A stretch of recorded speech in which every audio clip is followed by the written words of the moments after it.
বর্তমানে যাদের ছেলে সন্তান নাই কিন্তু মেয়ে সন্তান আছে, তার বাবা মৃত্যুর আগে সম্পত্তি মেয়েদের নামে লিখে দিয়ে যায়, তাতে ভাতিজারা যেন না পায়, তা কতটুকু শরীয়ত সম্মত?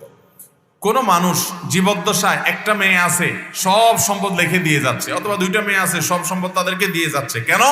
যে ভাতিজারা যেন না পায়, অমুকে যেন না পায়, তমুকে যেন না পায়। এই কাজটা করা অনুচিত, কিন্তু যদি দিয়ে যায় মেয়েদের জন্য সেটা হালাল হবে। অনুচিত কেন?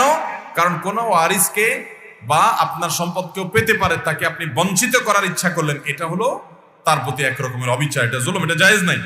কিন্তু যদি এভাবে দিয়ে দেয় মেয়েদেরকে হেবা হিসাবে, দান হিসাবে, ঠিক আছে আমি তোমাদেরকে দান করে দিলাম, বাপ মেয়েদেরকে দান করতেই পারে, সমান হারে দিল, তাহলে সেক্ষেত্রে সেটা দেওয়াটা জায়েজ হবে।